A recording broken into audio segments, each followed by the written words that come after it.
کیا آپ جانتے ہیں کہ قائد اعظم کی اولاد میں کون کہاں رہتا ہے؟ قائد اعظم سنی تھے یا شیعہ؟ قائد کے دلی اور ممبئی والے بنگلوں پر کس نے قبضہ کر رکھا ہے؟ زندگی موت کی کشمکش میں قائد اعظم کو کھٹارا ایمبولینس دیے جانے کی کہانی اصل میں کیا تھی؟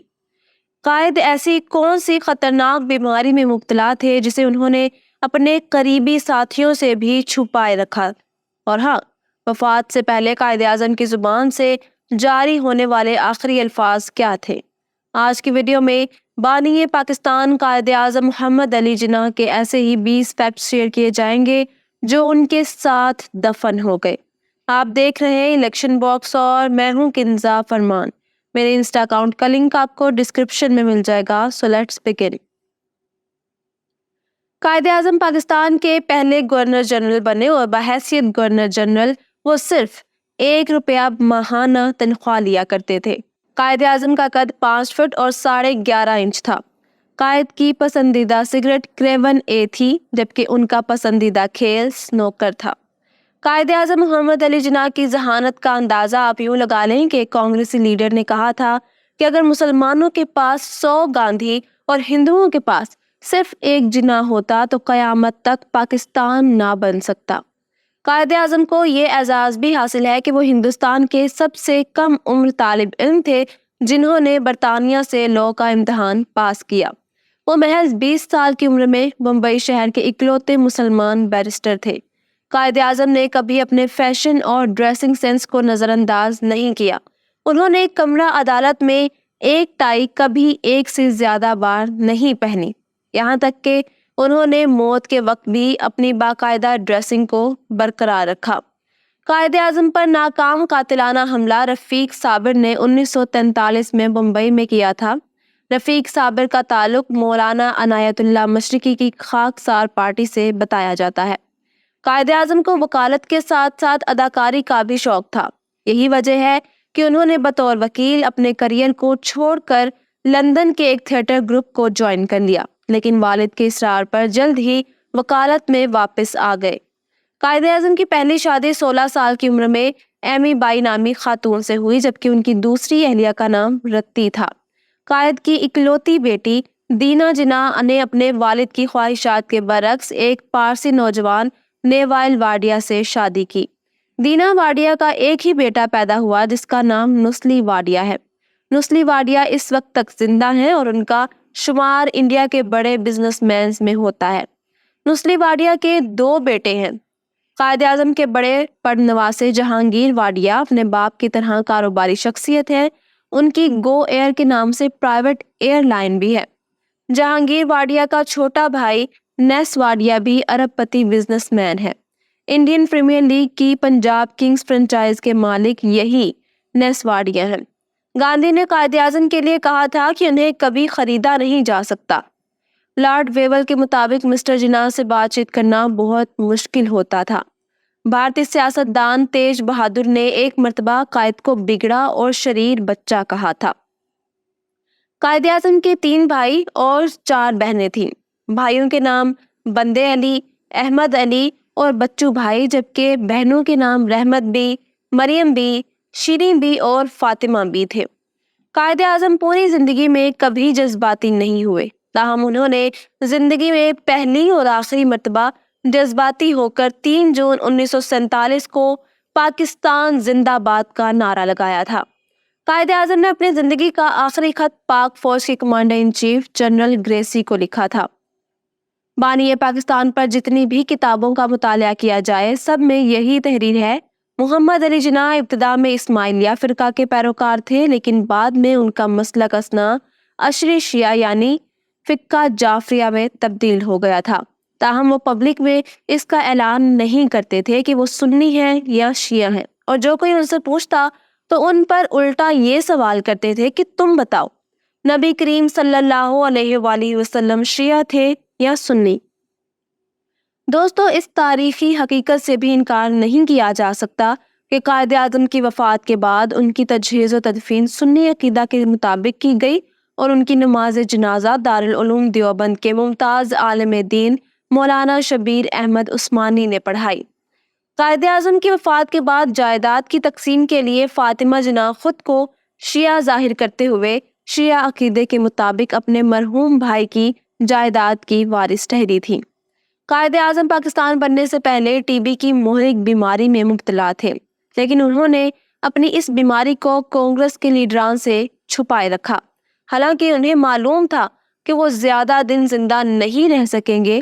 مورخ لکھتے ہیں کہ اگر گاندھی، پٹیل اور نہرو کو قائد اعظم کی بیماری کا علم ہو جاتا تو یقیناً کانگریسی لیڈرز تقسیم ہندوستان کو 6-7 ماہ آگے لے جاتے۔ قائد کی وفات کی کہانی 11 ستمبر 1948 کی صبح کو شروع ہوتی ہے، جب کراچی سے 2 جہاز کوئٹہ آئے۔ جب کرنل الہی بخش نے جہاز میں موجود آکسیجن کے سلنڈرز کو دیکھا تو ان میں آکسیجن بہت کم تھی۔ کوئٹہ میں سلنڈروں کا انتظام ہوا اور 2 بجے کے قریب قائد اعظم کا جہاز کوئٹہ سے کراچی کے لیے روانہ ہوا۔ اس سفر میں فاطمہ جناح اور کرنل الہی بخش سمیت سٹاف کے اور لوگ بھی موجود تھے۔ قائد کا جہاز 4:15 پر ماڑی پور کراچی کے ہوائی اڈے پر اترا۔ گورنر جنرل ہاؤس ماڑی پور سے 9 میل دور تھا۔ ایمبولینس نے 4 میل کا فاصلہ طے کیا تھا کہ ایمبولینس اچانک ایک جھٹکے کے ساتھ بند ہو گئی۔ پاکستان کے پہلے گورنر جنرل کا قافلہ 1 گھنٹے تک ماڑی پور کے جنگل میں کھڑا رہا۔ یہاں پر ایک اہم بات یہ ہے کہ قائد اعظم نے 29 اگست کو کہا تھا کہ وہ کراچی کے گورنر ہاؤس میں ٹھہرنے کی بجائے منیر میں نواب آف بہاولپور کی رہائش گاہ پر ٹھہرنا چاہتے ہیں۔ اس سلسلے میں نواب آف بہاولپور سے اجازت بھی حاصل کر لی گئی تھی، لیکن پھر ان کو گورنر جنرل ہاؤس کون لے کر گیا؟ گورنر جنرل ہاؤس پہنچ کر قائد کی حالت کا جائزہ لیا گیا۔ وہ گہری نیند میں تھے۔ پھر قائد کی طبیعت بگڑنے لگی، مگر قائد سنبھل نہ سکے اور کلمہ طیبہ کا ورد کرتے ہوئے وفات پا گئے۔ قائد اعظم کے ذاتی معالج کرنل الہی بخش اپنی کتاب with the Quaid Azam during his last days میں لکھتے ہیں کہ بانی پاکستان کے آخری الفاظ جو میں نے اپنے کانوں سے سنے وہ یہ تھے کہ میں اب نہیں، جبکہ مادر ملت محترمہ فاطمہ جناح کے مطابق قائد اعظم نے اپنی وفات سے چند لمحے قبل کمزور آواز میں جو الفاظ دہرائے وہ یہ تھے: فاطمی، خدا حافظ۔ اس کے بعد انہوں نے کلمہ طیبہ پڑھا اور ان کی روح پرواز کر گئی۔ قائد اعظم نے علی گڑھ یونیورسٹی اسلامیہ کالج پشاور اور سندھ مدرسۃ الاسلام کراچی کو اپنی جائیداد دینے کی وصیت کی تھی۔ آزادی کے بعد قائد اعظم کی ہندوستان میں 2 رہائش گاہیں رہ گئیں۔ ممبئی کے مالا بار ہل پر آج بھی قائد اعظم کا بنگلہ موجود ہے۔ دلی کے 10 اورنگزیب روڈ پر قائد اعظم کا 12 کنال کا 2 منزلہ بنگلہ تھا۔ آزادی کے بعد قائد نے اسے 2.5 لاکھ روپے میں بیچ دیا۔ خریدنے کے بعد نئے مالک نے پہلے اس بنگلے کو گنگا جل سے دھلوایا، پھر مسلم لیگ کا پرچم اتار کر یہاں ترنگا لہرا دیا گیا۔ اس بنگلے میں آج کل ہالینڈ کے سفیر رہتے ہیں۔ ایک بار جب قائد اعظم لندن یونیورسٹی میں قانون کی تعلیم حاصل کر رہے تھے، ان کے ایک پروفیسر کو ان سے خاص بغض و عناد تھا۔ ایک روز لنچ کے وقت قائد اعظم انہی کے ساتھ میز پر کھانے کے لیے بیٹھ گئے۔ یہ دیکھ کر ان پروفیسر صاحب نے فکرہ کسا کہ مسٹر جناح، تم نہیں جانتے کہ خنزیر اور پرندہ ایک ساتھ بیٹھ کر کھانا نہیں کھا سکتے؟ اس پر قائد اعظم نے پرسکون رہتے ہوئے جواب دیا کہ پروفیسر آپ پریشان نہ ہوں، میں اڑ کر کسی دوسری میز پر چلا جاؤں گا۔ یہ جواب سنتے ہی پروفیسر صاحب تو غصے میں آ کر اس نے اپنی بے عزتی کا بدلہ لینے کی ٹھان لی۔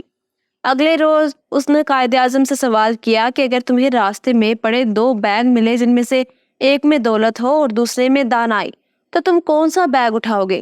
قائد اعظم نے بغیر کسی ہچکچاہٹ کے جواب دیا کہ دولت۔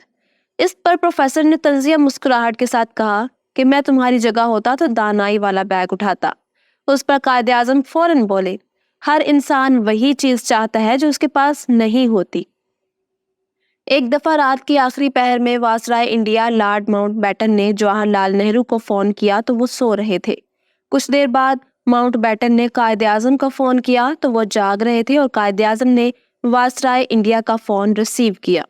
جب لارڈ ماؤنٹ بیٹن نے سوال کیا کہ رات کی اس پہر میں نہرو سو رہا تھا لیکن آپ جاگ رہے ہیں، تو قائد اعظم نے اس موقع پر تاریخی جواب دیا اور کہا کہ نہرو کی قوم جاگ رہی ہے اس لیے وہ سو رہا ہے، جبکہ میری مسلمان قوم ابھی سو رہی ہے اس لیے میں جاگ رہا ہوں۔ آئی ہوپ آپ ہماری آج کی ویڈیو کو پسند کرتے ہوئے اپنے دوست احباب اور ہم خیال لوگوں تک شیئر کریں گے۔ علامہ محمد اقبال پر ایکسکلوسیو ڈاکیومنٹری دیکھنے کے لیے آپ یہاں اوپر کلک کر سکتے ہیں۔ ذوالفقار علی بھٹو کی بایوگرافی کے لیے یہاں نیچے، اور جنرل محمد ضیاء الحق کے فیکٹس آپ کو یہاں ملیں گے۔ الیکشن باکس سبسکرائب کر لیں۔ ملتے ہیں کسی نئی ایپیسوڈ میں۔ اپنا خیال اور مجھے دعاؤں میں یاد رکھیں۔ اللہ حافظ و ناصر۔